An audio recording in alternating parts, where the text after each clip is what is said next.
When people think about Alaska, they picture beauty, the mountains, glaciers, endless sky, northern lights. But what they don't picture is what the place does to you.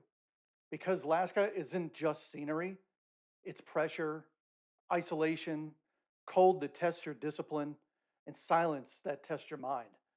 I arrived there as a young private, just chasing a dream. And I left, I'd say, a whole lot different.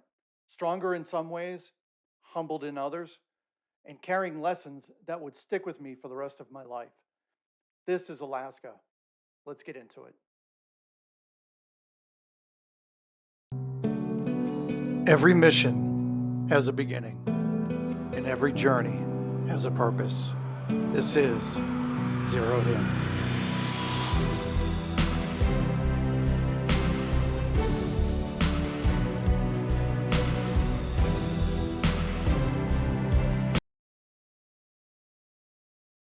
Okay, when I arrived in Alaska in July '92, the first place I reported into was Fort Richardson in Anchorage. That's where the reception station was. That's where everybody kind of reports into before they go into the different paths within inside of Alaska itself. So there's three bases in Alaska. You got Fort Richardson, Fort Wainwright, which is up in Fairbanks, and then I don't know if it's still around today, but Fort Greely, which was um, and probably one of the coldest places that you'll ever see on Earth. So one thing I didn't realize um, in Alaska was the sun, specifically the midnight sun.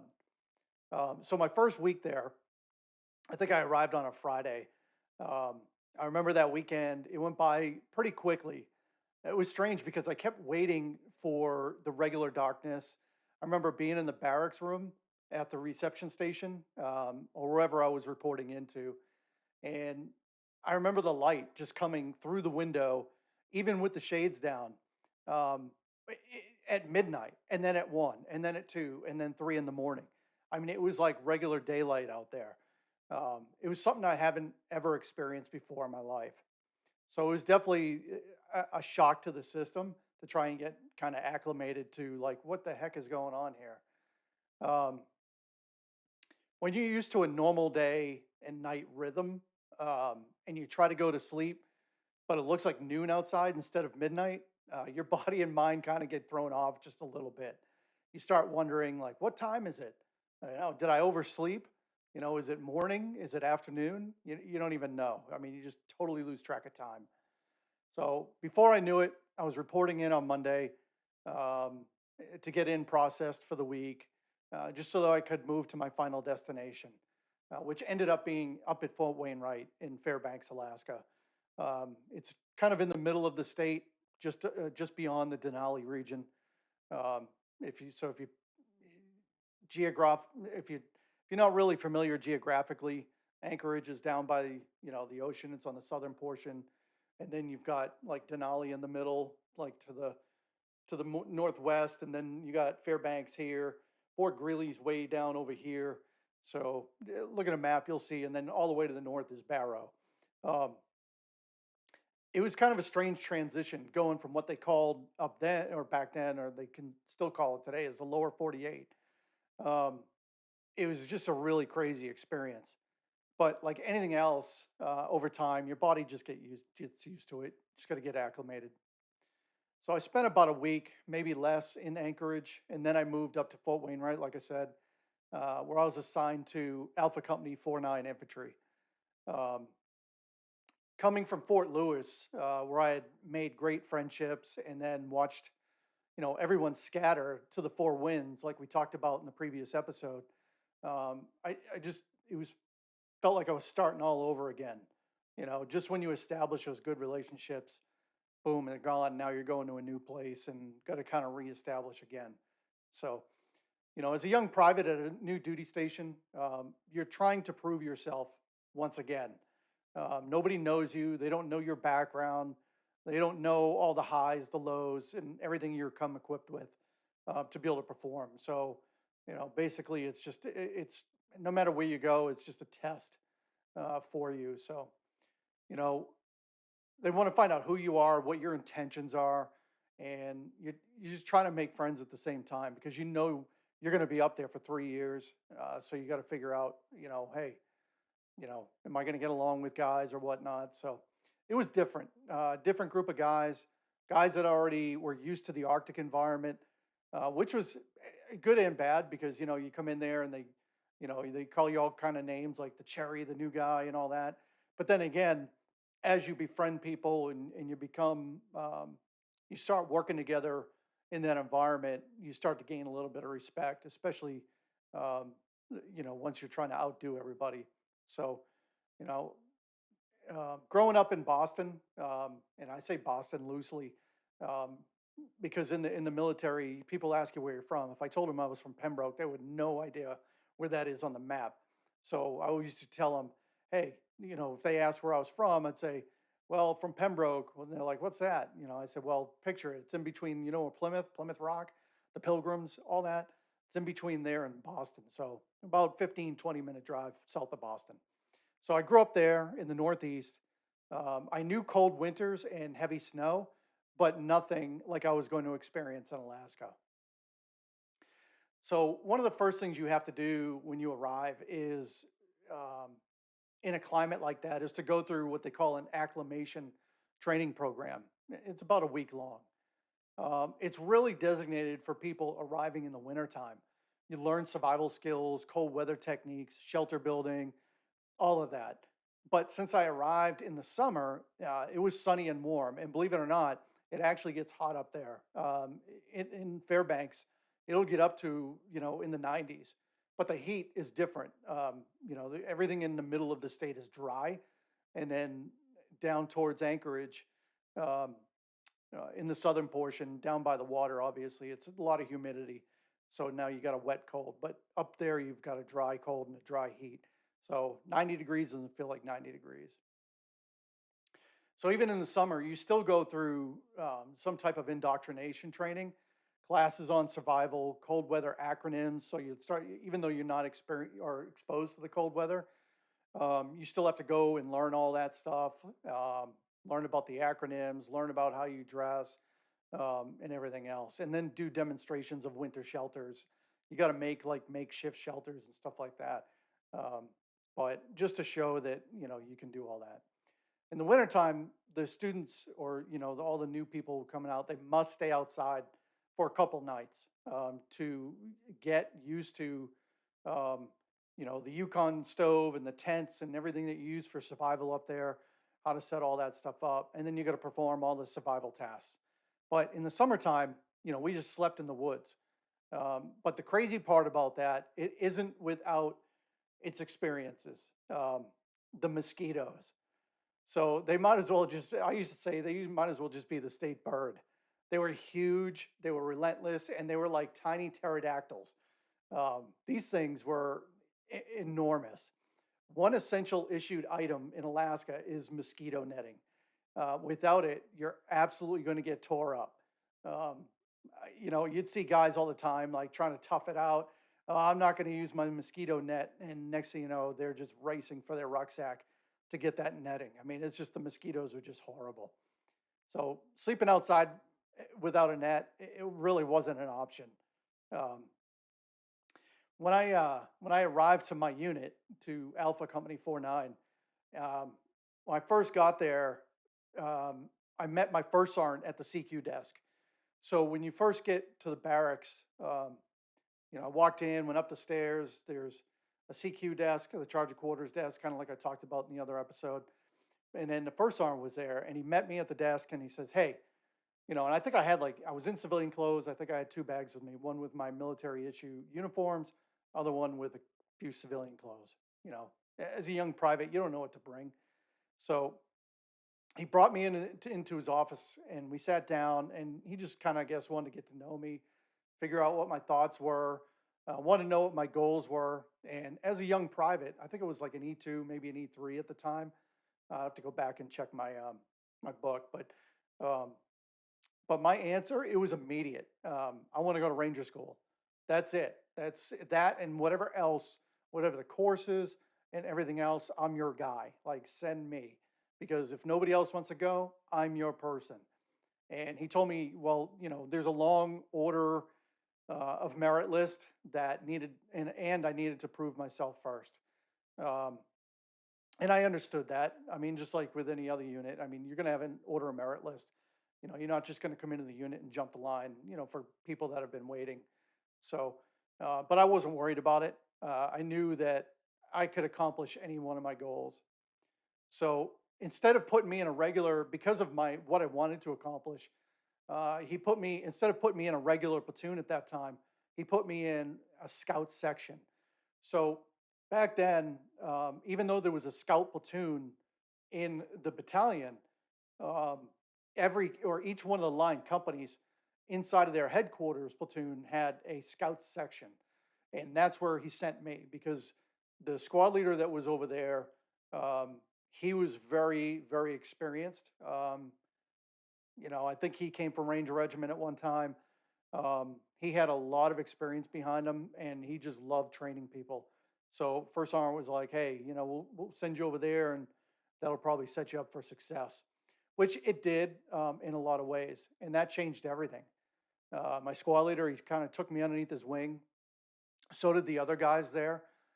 We were kind of a multifaceted team. So we weren't just scouts. We actually had the opportunity to go to the same schools that everybody else did. So but we got some really cool like individual squad training. So we trained on stuff like patrolling techniques, weapons proficiency, individual movement, land nav, knot tying, stuff like that, which you'll hear about that here in the future.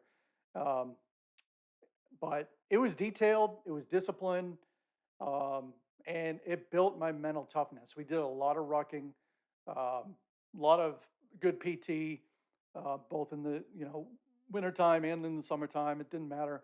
Um, so it was fun and it was good. I got to do a couple things that the line guys didn't get to do. So there was kind of some jealousy there. Hey, Rick's a new guy in here and he's getting to go and do all this stuff. And, how come we're not? So, but anyway, but like I said, I had to go in there and I had to initially try to, just prove myself. So I remember our first, at least my first major training event with that unit was in September of '92.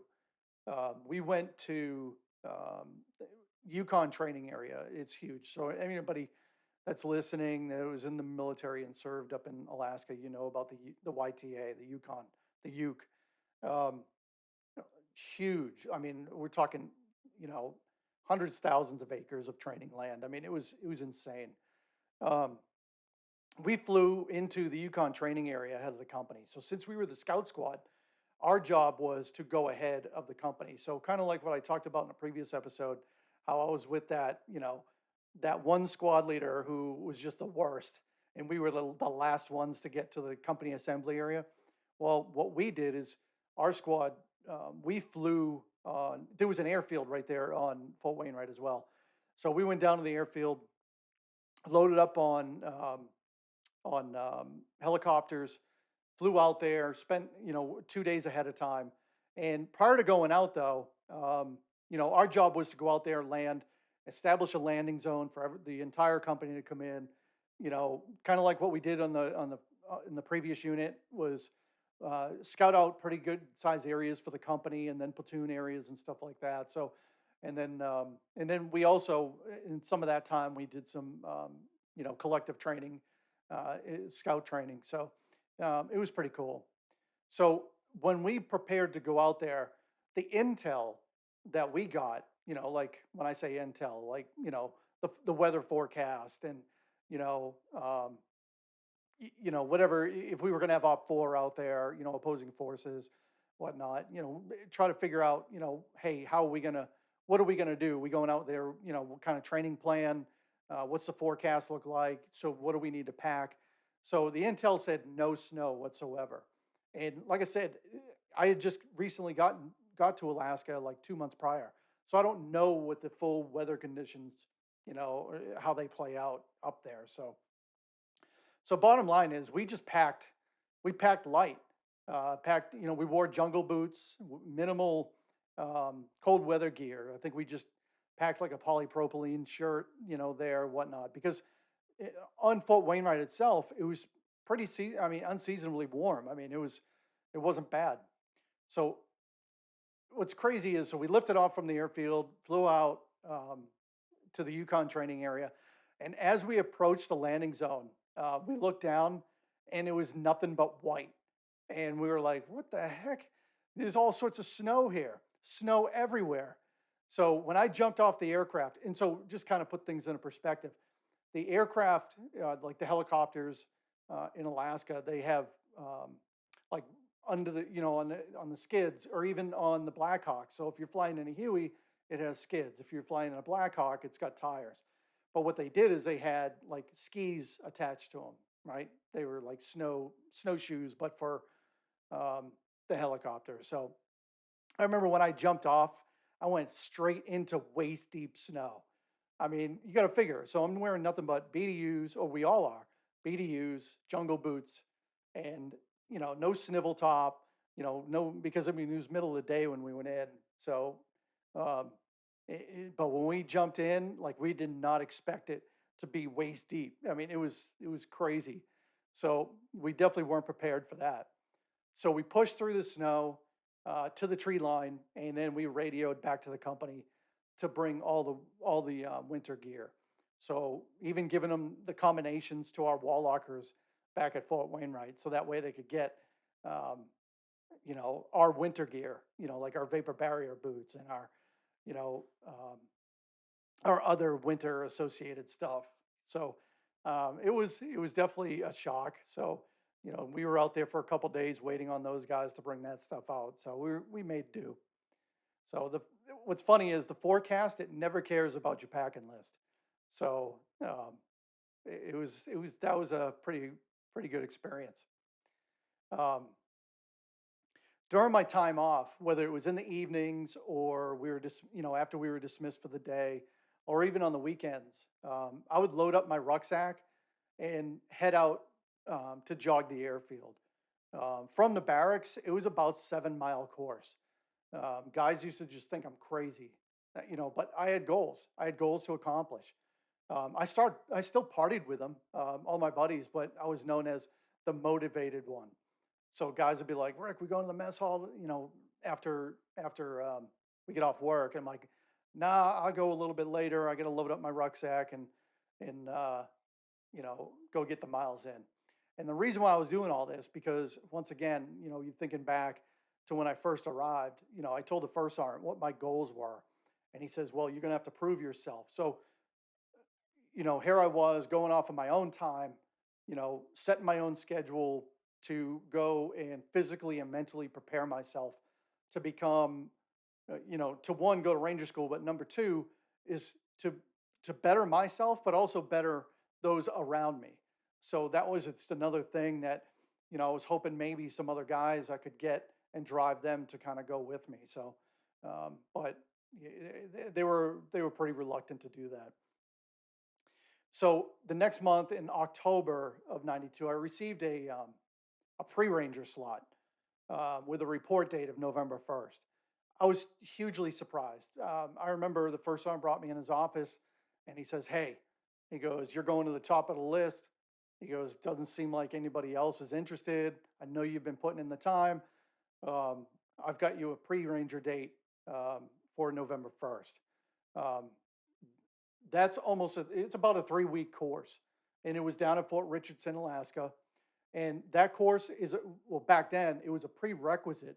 I don't know if it is today, but it was a prerequisite that everyone had to pass, at least back in those days, in order to attend Ranger School. So um, the focus in pre-ranger was squad level infantry tactics and leadership in the field. So there was a lot of snow. So all the patrols we conducted, they were all in snowshoes. I remember we'd be on patrols at night, conducting, different types of stuff, whether it was an ambush or a raid, and guys were falling asleep. Whenever we stopped at a security halt, and like I said, we're walking on snowshoes, so the snow, it was probably, at least 3 foot deep, 3 feet, anywhere 3 to 5 feet deep, depending on, where you were, and guys would fall asleep, whenever we stopped for a security halt, and they would just fall over in the snow. And um, it was funny because they would fall over and then they couldn't get up on their own. They'd always have to have their ranger buddy come over and pick them up, which was kind of a pain because if you picture yourself falling in the snow and now you've got all this gear on you, and then here you are trying to balance yourself on snowshoes to pick up another guy that's basically below his snowshoes. Yeah, it made for some comic relief out there, but it also sucked at the same time. So, um, once I completed the course, we traveled back to Fairbanks and arrived. I think it was like a late Friday night or early Saturday morning, somewhere around the 21st of November. Um, the following week was a short week due to Thanksgiving. Um, so on that Monday, my first sergeant, he sent my grad certificate to the S1 shop. For those that don't know what S1 is, basically the civilianized version of human resources. Um, but in the military, you got S1, which is the one shop. So, but he put in that certificate for hopefully I could get a ranger school slot somewhere in the near future. And then later on that day, S1 had notified him and said, look, we can get him into the next class. And first sergeant was like, great. When is that? And they said, well, he's got to report this coming Sunday. So you got to figure that was Monday, right? So Monday at like late afternoon is when they informed him.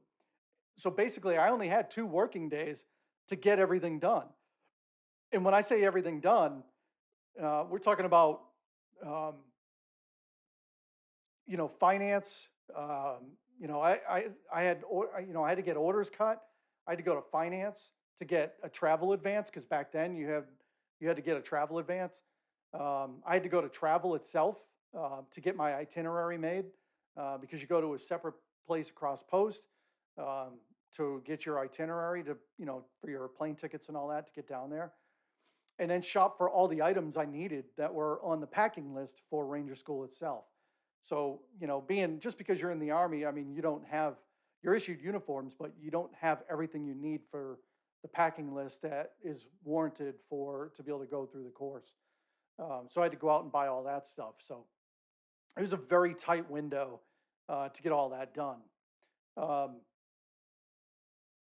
the it was kind of a blessing in disguise to go during this time because when the first sergeant told me, "Hey, look," um, backing up just a few, back in October, he said, "Look, you've got a pre-ranger date of November 1st, but there's good news and bad news." And I said, "Well, let me have it." And he's like, "Well, the good news is you get to go to pre-ranger. The bad news is the rest of the company's going to Japan to train for a month." And I was like, "Are you kidding me? Like here I am missing out on going to Southeast Asia over to, train with the Japanese and whatnot." So, um, but either way, it worked out better for me because a lot of guys end up getting in trouble over there in Japan on their off time. I guess drinking way too much of the Japanese sake and everything else. So, but I'm glad I did what I did. Anyway, fast forward, um, talk about prep time to go to Ranger School. So, um, it was one of the requirements. You had to show up on the day you report in. You had to show up with a completely shaved head, like take a buzz, clippers to your head and completely shave it. Like you had to have nothing on top. So that way, and they made it like that because nobody was an individual. I mean, it was just nobody could be above anybody else. Everybody had to look the same.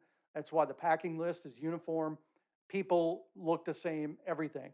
I used to have a leader that I looked up to back in the day, and he always used to call them white-faced monkeys. And uh, I'll probably revisit that in another episode.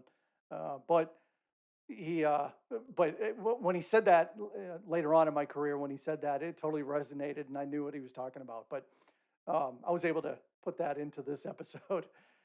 But anyway, so I was supposed to get that haircut done, but anyway, my itinerary when I built that out, it had me getting into Columbus, Georgia, and then into Fort Benning, Georgia, about 3 p.m. Eastern time.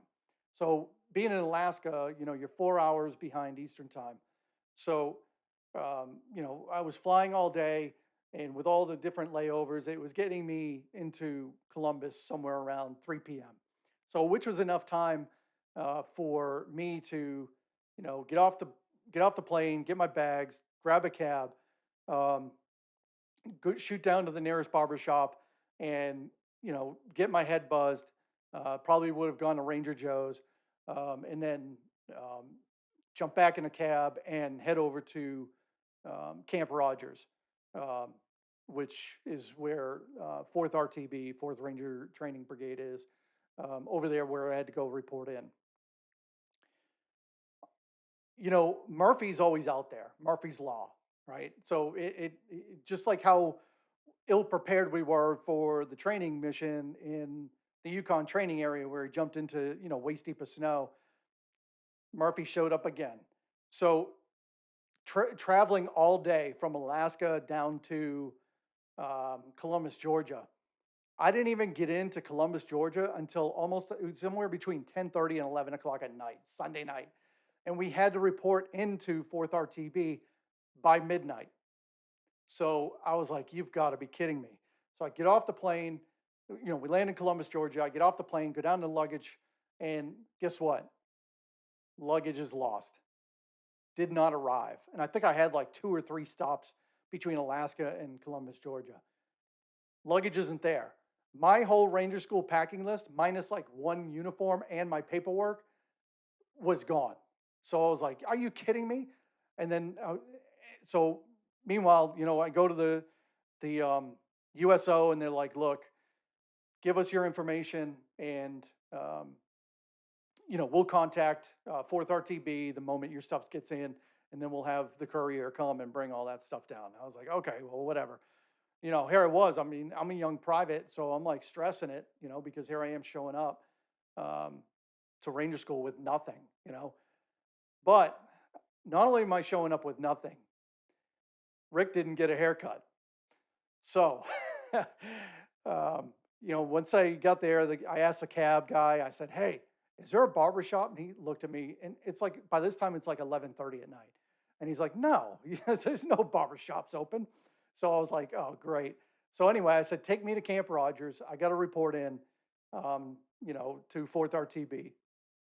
And like I said, I get out of the cab. I have, a carry-on bag that has both my paperwork and my uniform. So I had to change into my BDUs real fast because I was still in civilian clothes. I was traveling in those. Changed into those real quick. Got my whole head of hair, and I walk in, or there's a long line, I should say. So for those that aren't, or for those that are familiar with 4th RTB, you probably know that at the brigade headquarters there, towards just off center to the left, you got the front doors, and then to the right is the auditorium. And then, so the line of students was, out the door and at the auditorium. So on that right side. So I go walking over there, I'm waiting in line. And we all had to go inside and fill out a bunch of paperwork, and the medics are in there, and you get your initial shots. It's just it's a big like in processing that you're doing, and um, thank goodness I wasn't the only one that showed up with hair on my head. But the RIs being the RIs, or the ranger instructors being the ranger instructors, they anticipate stuff like this because they see it all the time. So what do they have outside plugged into the wall? Clippers. So those that came unprepared, guess what? Not only did you pay the piper with push-ups, sit-ups, and everything else, but they also took care of you because they needed everybody to be, in the same uniform. So, and I guess over the years that they understood that there's going to be a lot of stragglers, so they're going to be prepared for that. Clippers was not one of the things that any student could bring, which I don't know if they had changed that over the time. But anyway, so moving through line, and as we're making our way to the auditorium, a couple of the instructors, he notices he's picking out people that need the haircut. So they pull you over to the side. So I'm one of those, of course, that I got to go over to the side. So I go over there and I'm waiting in line, and I'm watching, they're just buzzing guys' heads. And um, as we're noticing that some of the clippers, and they had like, when we first got over there was like 5 or 6 sets of clippers. And um, we noticed that a couple of them were going down, like they just stopped working, right? So, but even the RIs were kind of like, making fun of it, saying, "Oh, these things better not work, they better not break, because or else you guys, you're going to be going home early because you didn't meet the standard." And I was like, "Oh God." So, um, by this time, now it's my turn. I go up there. They have everybody just, you kneel down, and they take the clippers. And one of the RIs, he grabs the clippers and he starts on me. He starts um, right here in the center of my head. Like takes the clippers, starts right here, goes right down the center, like all the way from front all the way to back. I mean, it's like, just one strip all the way down there. Next thing you know, the clippers, they broke. They were the last set of clippers. Um, they just absolutely broke. I mean, they just stopped working. So now you think about this. Now I've got a strip, like a bald strip right down the center of my head. I got hair on here, this side, hair on this side. I look like Bozo, right? But I wasn't the only one. There was a couple other guys where had like different kinds of different patching, because as the things broke, like they would like intermittently turn on and off. So like as the RIs were like pounding all the other ones that broke, they would like work intermittently, and they would try to work on guys' heads, and next thing you know, like they're getting patches all over the place, right? So, I mean, I just absolutely look ridiculous. So finally, they were like, "Rangers, get inside, back inside," because as you're a student, they call everybody Rangers. So um, they said, "Ranger, get back, go into the auditorium." So you go in there. Now we started off with just over, I think it was just over 500 people. So you're not fitting 500 people in that auditorium. However, um, there was, between inside and outside, I mean, there was just a ton of people. So, and then they were broken down into groups. So as like one whole group finished, like, a couple of RIs would take that whole group and kind of escort them back over to where they need to go at the barrack, where we were going to sleep in the barracks um, later. I mean, there wasn't much sleeping, but the place where we needed to put our stuff. So it thinned out everyone, as time went on. But anyway, we walked in there, me and a few of the other guys that had the crazy hair. And what's funny is, so guys we'd walked in there, and like other candidates, other Ranger students, they looked at us and they would just start busting out laughing. And those guys that start busting out laughing, like got the dogs just smoked out of them. Right? The Ranger instructors are like, "Oh, you think that's funny?" So they took those guys outside and started wearing them out. So it's everybody shows up. There's over 500 people, so there's got to be a game of attrition. And you'll find out later on in another episode, you know, when one day when I become a Ranger instructor, I understood it the way it was, but the way it played out here, you were like, "Oh my God."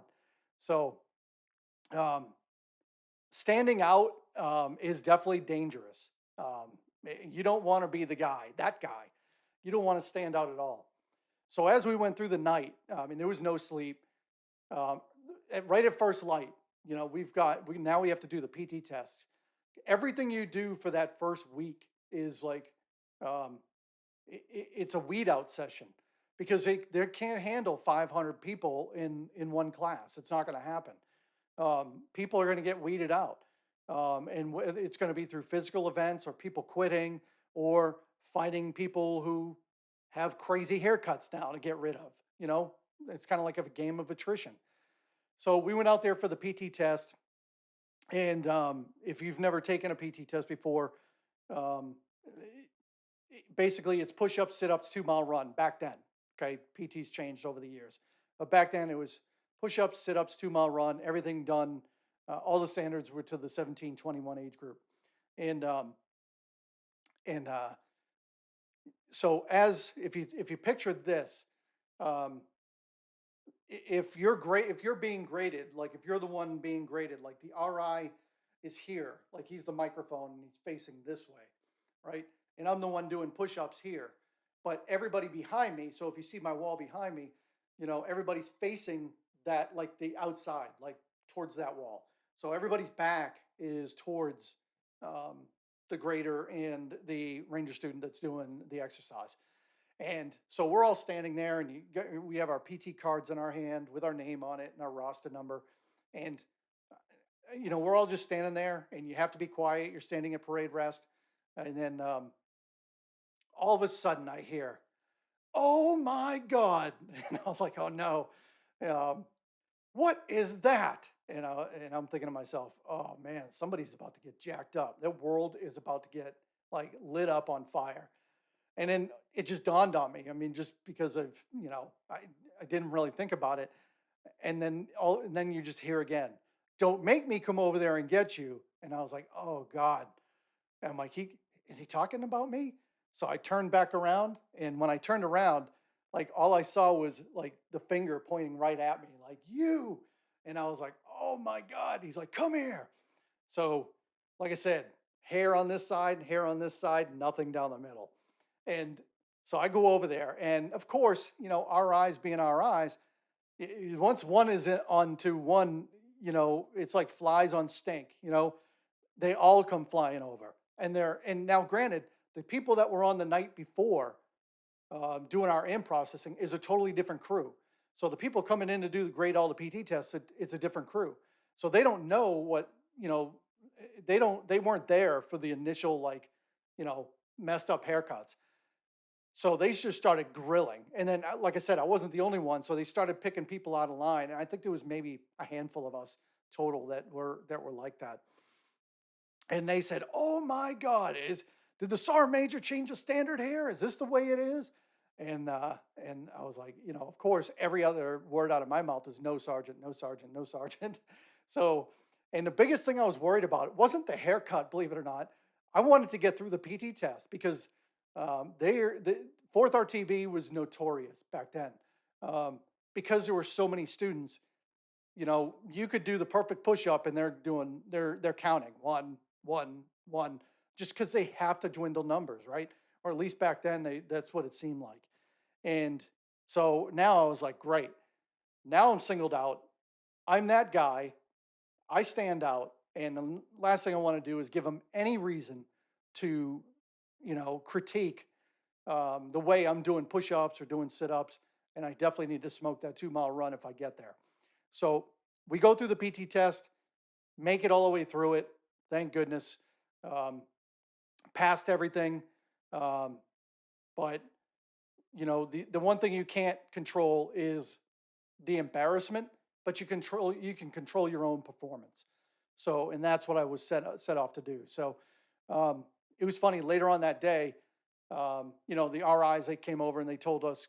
Well, before that, during lunch, and when I say lunch, I use that term loosely. They line everybody up at the mess hall, and you really don't get to eat in there.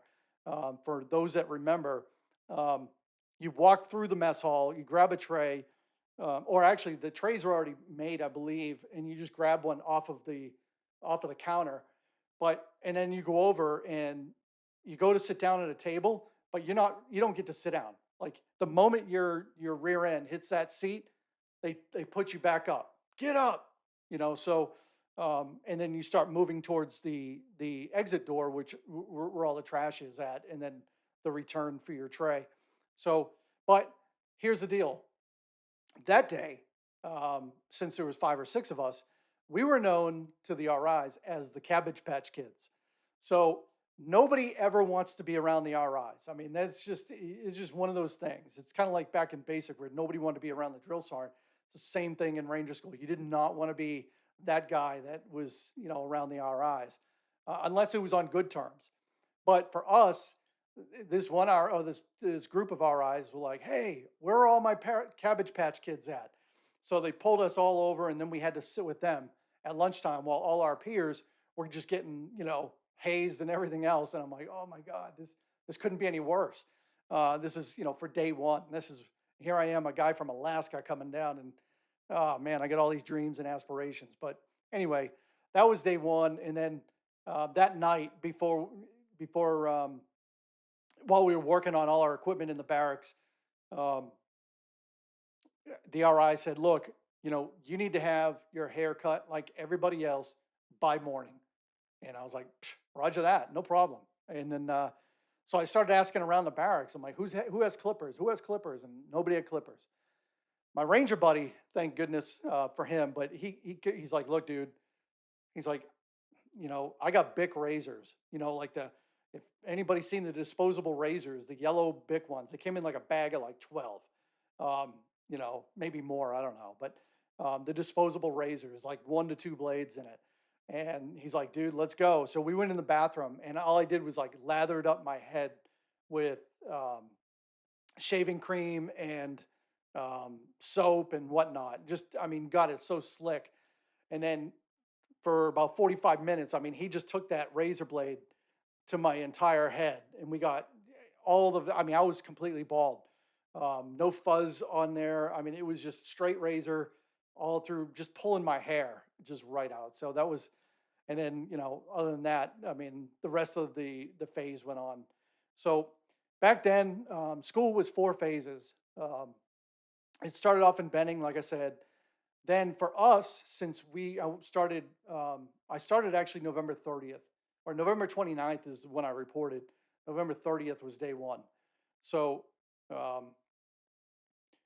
we went through the first 18 days. I think I lost about 35, almost 40 pounds in that 18-day period, just because of lack of sleep, lack of food. You're always on the move, everything. I always tell people the best Jenny Craig weight loss plan is Ranger School. But so the cool thing is, it was during Christmas Exodus at that time too. So we went through the first 18 days, and then we got to go on leave. So I went back home on 2 weeks of leave, went back to Boston, fattened up, and then reported back to Camp Rogers later on. I think it was like the 1st or 2nd of January. And the next day after that, we flew out to the desert, Fort Bliss, Texas, to go train for the desert phase of Ranger School. Because back then it was 4 phases. Today it's 3. So we flew out to Fort Bliss, and then we went and trained at McGregor Range, White Sands, out there in White Sands. So, and then once we got done with desert, we flew back to Benning, and then I think we bussed up to the mountains, went and did mountains. Mountains was crazy. That was, so there was one crazy experience. Now, granted, the whole course sucked. I'll just tell you that. But going through in the wintertime, it was very, man, I tell you, if you didn't think about quitting, I don't know who you are, but there's no way. Like anybody that tells you they didn't think about quitting and they went through the wintertime, they're probably lying to you. So the mountain phase, it's exhaustion, freezing rain, snow, just pushed everyone to their limit. I remember one night, it had been sleeting all day, then it rained, then it sleeted, then it snowed, and then everything froze over. And here we are, we're climbing up the mountains in Dahlonega, Georgia. And you're wore out. I mean, you're just wore out. And this one student, he had been talking like all day saying, hey, I don't want to be here anymore. He wanted to quit or whatnot. So, but as fellow students, everybody tries to motivate each other and say, look, don't quit, dude. We got you. But the whole day he was doing nothing but complaining. So finally, later on, I remember that night, we were en route to one of our missions, and man, the conditions were horrible. I remember we got close to the top of this mountain, and you could feel the wind just whipping. I mean, we were soaked head to toe. You weren't wearing any cold weather gear. It's just BDUs and boots, and I mean, everybody. It's just misery, right? One of the students faked like they had hypothermia. They just dropped on the ground, and then when the RIs came over, they were lethargic and like trying to play like unresponsive, right? Just so that way he could get evacuated due to like a medical reason versus, hey, I don't want to be here anymore. Because at any time you can say, "Hey, look, I'm done," whatnot. And then, um, if you're near a road, they're probably going to call up somebody and say, "Hey, look, come get, roster number such and such." Um, this guy, so we had to go through the protocols with him, and the protocol was to strip him down, put him in a sleeping bag, and then we need to get him to the nearest road for the ambulance exchange point. So that way the field ambulance can come out, check on him, and then take him all the way back to Camp Merrill, I believe, and then to be further evaluated, and then maybe pushed on to the hospital if need be. And then, but so this guy, we get him in there, so we strip him down. He goes in the sleeping bag. Now you got to figure it takes probably at least 5 or 6 guys to carry that one dude out of there. Now, granted, we weren't even over the mountain yet. Like we were like halfway up. We had just come up to a point, like the mountain's way up here. We're just coming up to a point here. So now we got to carry this dude like all the way up, go over, and then down on the other side was a road. And but thing is, though, once you go over the top, there was like a big rock face there that we had to traverse, and everything was just iced over. I mean, it was completely iced over. It's still snowing. I mean, it is just now with all the guys that are carrying him. Now we have to have other guys carrying their equipment, so like their rucksacks. And it's not like one guy's going to end up doing that. So now, like for example, if you're not carrying that sleeping bag, now you and say your ranger buddy are grabbing like that guy who's carrying the sleeping bag. You're carrying his rucksack. So like one hand on the frame on each side of the frame, and you're both carrying that. So everybody basically is carrying something just to evacuate this guy. It's a long drawn out process.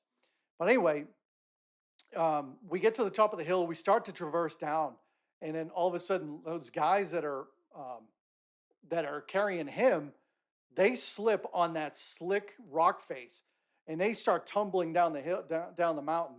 And all of a sudden, you just hear guys just like screaming. They're just kind of a couple like blood curdling screams. I think somebody broke their femur, another one tib fib, but there were a lot of injuries. And there was a lot of guys who actually really had to get medevaced out because of that. So we get this guy all the way down. We get all the casualties down to the road. Ambulance shows up. They get the guy. They a couple of ambulances come by.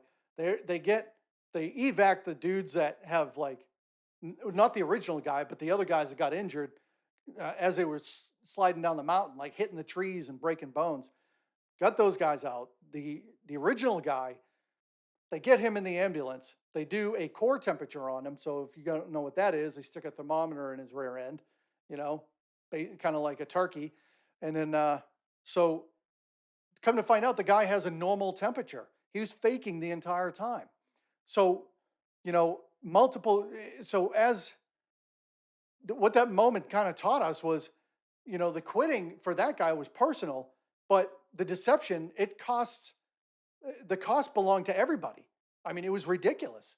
So now we had guys that at his cost who had dreams and aspirations of, graduating the course. They had to get medically dropped all because he wanted to fake a hypothermia incident. I'll never forget that night. It was absolutely, it was insane. So I graduated Ranger School in March of '93. So I started off in class 393 and then finished in class 493. In the mountains, I recycled. So for knots, not patrols. I never recycled for patrols. It was only knots. I'm a dummy. But anyway, so, and then right after the day I graduated Ranger School is I reported back over to Airborne School. So if you remember from the previous episode or 2 episodes ago, I talked about that. So then I went to Airborne School and I passed that. And then I returned back to Alaska. But when I returned up there, like everything had changed. I left there as a private, but I came back to orders wearing E4 rank, a specialist rank. And then shortly thereafter, I think it was like a couple of weeks, I was made a corporal, and then I was a team leader. So now I took over a fire team back in the line platoon. So I think I got assigned to 3rd platoon. and I think I was just 20 years old. Um, so yeah, I just 20 years old, and that was a different experience because like I said, I left there with like little to no responsibility to now having 4 to 5 guys that now I'm in charge of. So one of the things that is tactics always came easy to me. Leadership, that was hard. That was hard. At first, I led with like pure authority, like you know, just driving guys.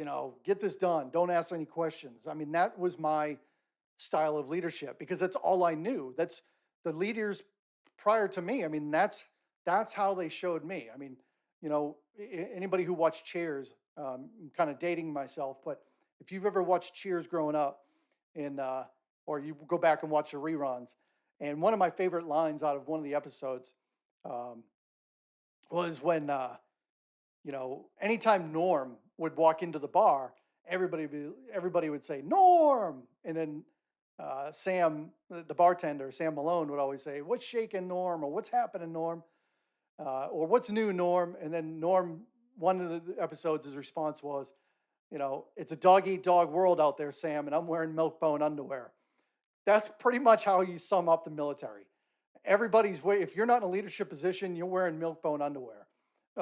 You're the one that the dogs are getting all into and everything else. Even if you're in a junior leadership position, you're the one getting getting barked at and everything else.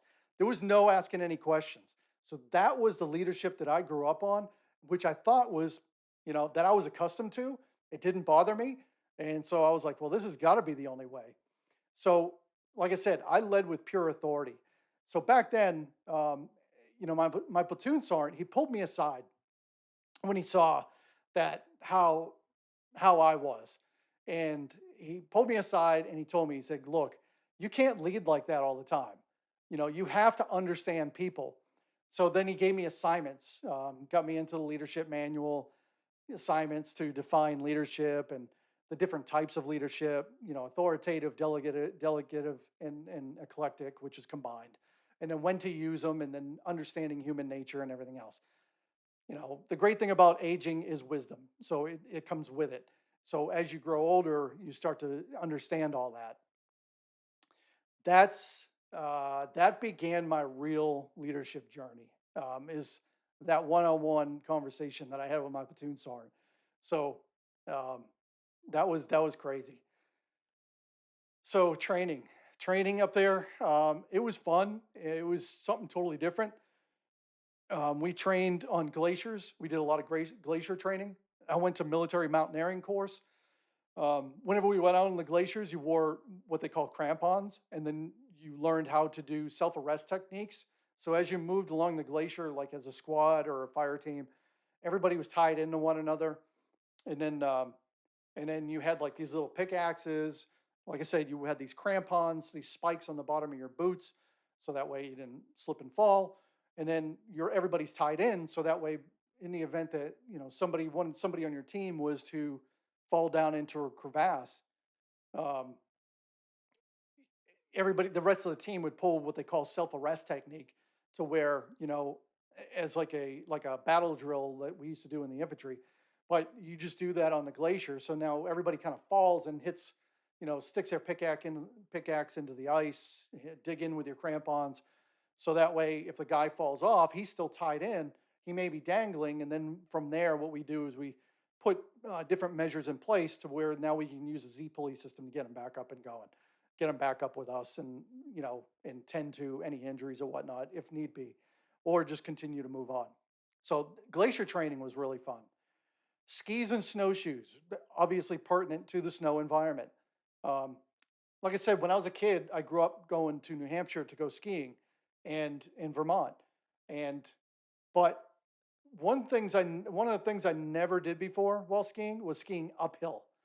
I was always so used to um, riding the chairlift up. However, in Alaska, there was a lot of biathlons that we did. So my first and on Fort Wainwright, there was a ski hill called, I think it was called Birch Hill, and I remember we went over there in the wintertime, and we went over there, and we, you had these army issue skis. We used to call them death slats. The things were pretty dangerous. If you couldn't control yourself on skis, I mean, on regular like locked in skis, you definitely weren't on these. But since I already knew how to ski, they kind of came like pretty simple to me. However, it was pretty tough at first, like trying to climb up the hill. So you're doing nothing but herringboning like up the hill with your skis. So I was like, what is this going uphill stuff? I mean, this is crap. But anyway, we got pretty good at it. And then also, like I told you, snowshoes, right?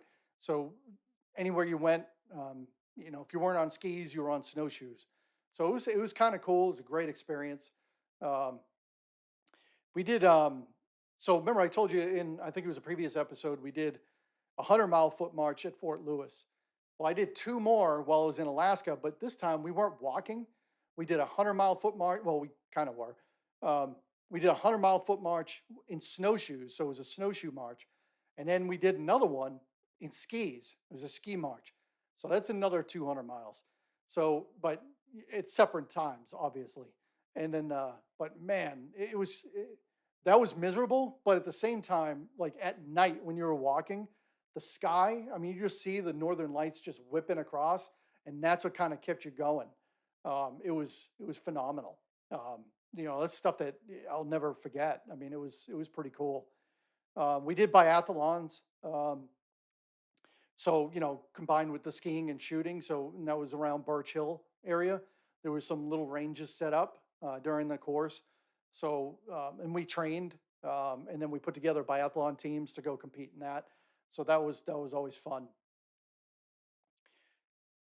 Some other training we did. So I'm not going to, obviously I can't talk about like um, everything I've done. I mean, or else we'd be running out of time here. But I just want to kind of highlight a few things of how, real things can get. Remember I told you in Fort Lewis, here me and my team leader were cutting wire, and I got bullets pinging off the wire that I'm actually cutting, because you always want to be able to push the edge, right?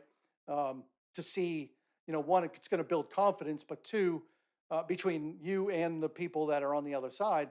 But at the same time, you got to be able to push the edge so that way you know how far you can go, even in a combat situation. So they just built like a big trench line, like do trench clearing training, like kind of like what you see in like World War II, right?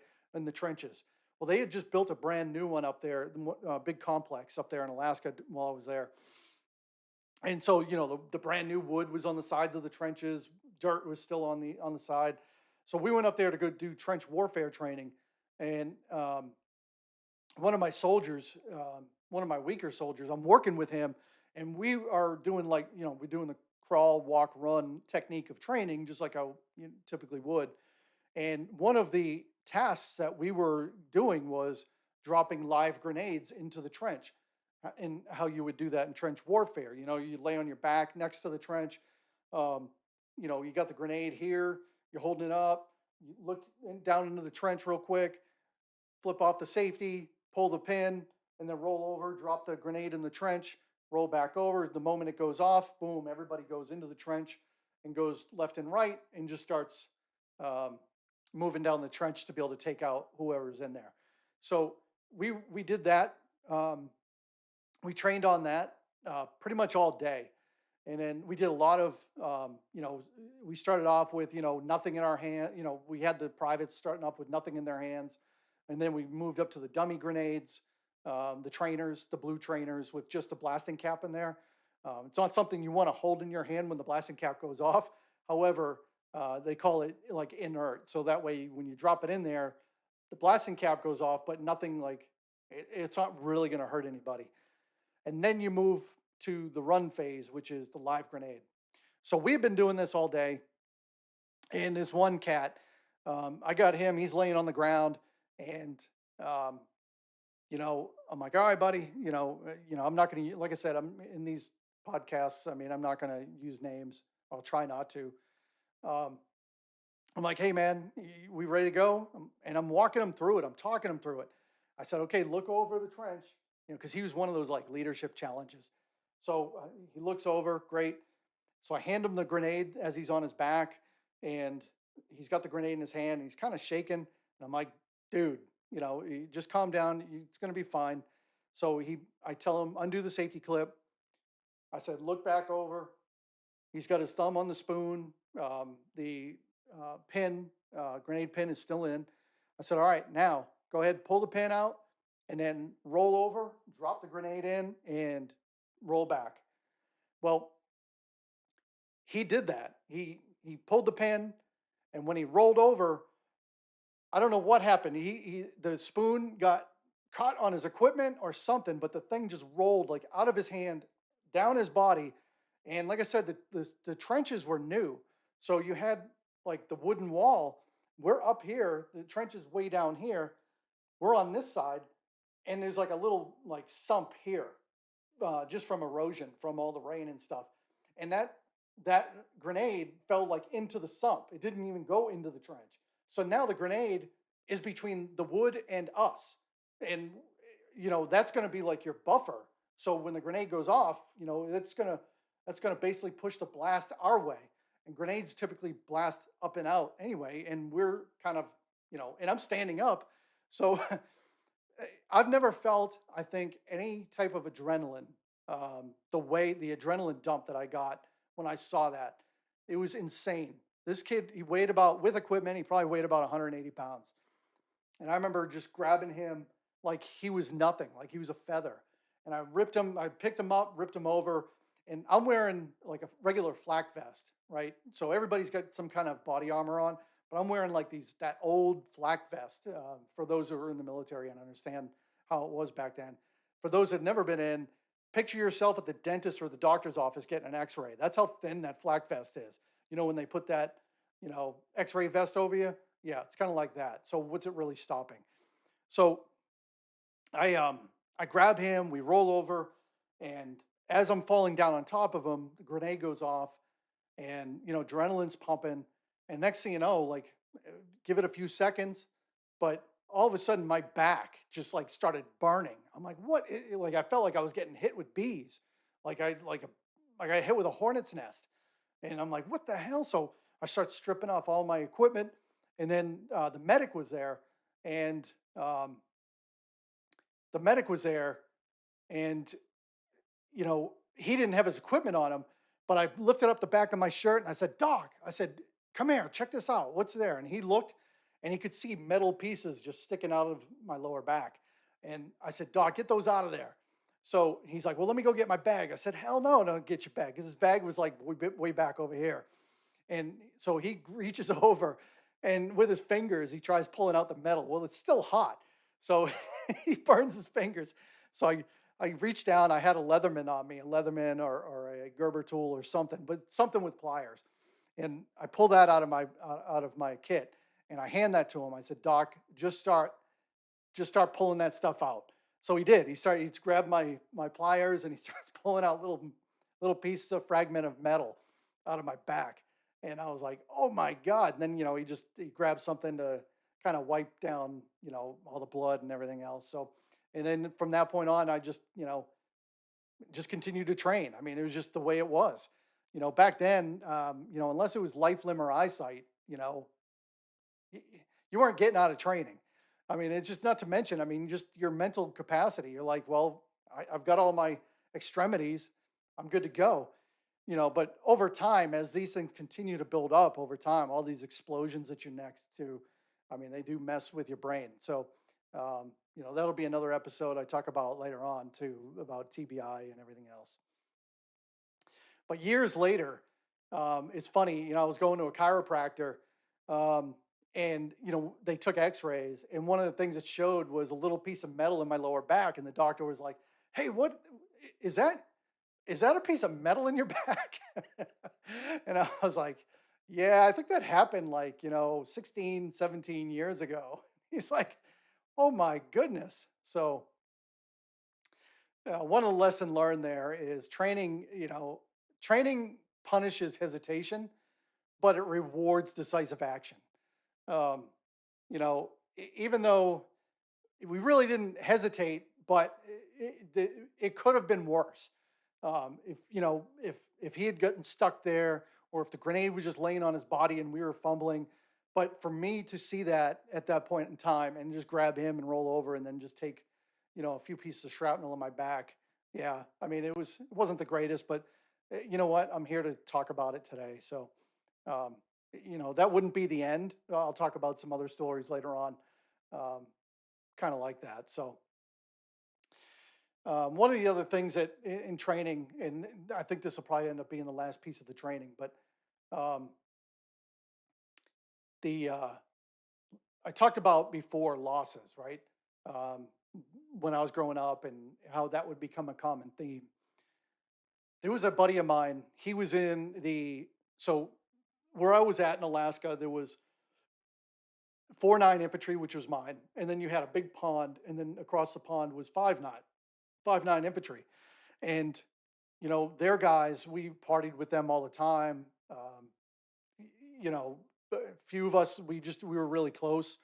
They were in scout platoon, we were just really close, and we competed in everything. We went to different courses together and whatnot. And there was this one kid, Kelly. Um, I was telling you about the Glacier. Well, he was one of those daredevils. Always volunteered for everything. I think that's why we got along pretty well. And they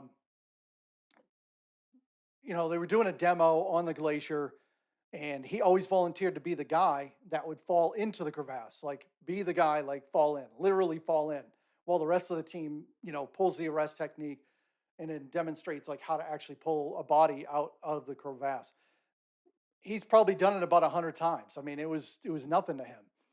Um, the day of the demo, um, he goes and he's the number one guy. He goes and he falls in, and the team, one of the techniques that you do as is like the first guy that's by the edge and the team leader, you try to gauge the response of the person that fell in, because you want to know, like, okay, can they talk to me? How coherent are they? Are they, conscious? Are they unconscious or whatnot? So um, when they were calling out for him, he was not responding. So, guys kind of thought that was weird. And then come to find out, like as they bring him up, Kelly was no longer, he wasn't alive anymore. Kelly had broken his neck um, on that training event that he absolutely volunteered for all the time and loved. And that was a huge loss for us, because I mean, he was just a fun guy to be around, very competitive. He always kept me on my toes. Um, but I'll never forget that guy and what he went through. And then that was one loss while we were there, and another one was an incident that involved a tent fire that killed soldiers during Arctic survival training. Um, One of the things that when you do training and you're setting up the tents is you always set up, um, when you go to set up your tent, you're going to have what's called the Yukon stove that you're going to set up in there, right? And that stove will get hot. But one of the prevention techniques or fire escape kind of techniques is we're always taught, um, shovel out the snow at least 3 feet on all sides of the tent. So that way, if God forbid anything in the middle of the night, or somebody fell asleep or the tent caught on fire, everybody's not just rushing to one egress site. I mean, that could be on fire. So one of the things is you just roll out. It's like, stop, drop, and roll type deal. Roll out from underneath the flaps of the tent, and then you have a rally point that everybody's going to meet up at. Well, from what I gathered is when they did that, when they built that tent, they didn't allocate enough room around the tent to facilitate, anybody getting out, or um, at least some people not getting out. But anyway, tragically, we lost a couple guys during training. They burned up in a tent fire. So that was another, and those guys were in my company as well. And it was just those moments, they never leave you. Um, that was crazy. So just kind of on a lighter note, as we're gearing towards the end here, some of the cool things that I liked about Alaska was we used to fish. Do so on Fort Wainwright, there's a river that runs right through it, called the Chena River. And when I first got up there, there was a bunch of like backwoods dudes that I was hanging out with, and I didn't know a whole lot about fishing. I'd been a couple times as a kid, but um, y- you know, but these guys, I mean, they were like from West Virginia and stuff like that. They loved it. So they were like, they took me down to the sporting goods shop. We got ugly sticks, with, fishing poles. And there's a certain time during the year where the king salmon run up the river. And so, you go and you get your fishing license on base. And, I remember one time we were down there and everybody is lined up. Like it's nothing but combat fishing. Um, just shoulder to shoulder. Everybody's got their sticks or their rods in the water. The lines in the water. Everybody's just trying to get those king salmon. I mean, those things were, I mean, they were all over the place. I mean, that's all you could see. I mean, it was hard to see water. All you saw was king salmon. But one of the rules was you could not. You could only there was a 2 fish limit, and you could not net. That's just like a lot of places, where that DNR will set regulations, right? So you can't net and you can't get more than 2. But for us, for the guys that didn't want to fish, back at the barracks, we had um, there were grills outside. So some guys would like fire up the grills while we're down there, getting these big king salmon. And then once we get them, we bring them back to the barracks. And then there was guys that would clean them up, and we'd be cooking them in butter and beer and drinking beer and having a great time. And it was awesome. But this one time, we're sitting there on the bank and we're fishing for these things, and down to like my right, you saw a guy and his son, and they were down there netting, just pulling out king salmon and putting them into 5-gallon buckets. And the dude's having his son run that bucket back up to his truck, and then he'd come back and then bring back another empty bucket, and that was a definite no go. And but I remember this day, DNR came down there, Department of Natural Resources, who kind of oversee all that in the forestry. And they came down there. They saw the guy, what he was doing, and immediately they took, not only did they confiscate the fish, they confiscated his truck, they arrested him, and then the guy also had to call his wife to come pick up the son. So they didn't play around out there. It was crazy. But yeah, we would party on the party back there at the barracks. I mean, it was just so much fun catching king salmon.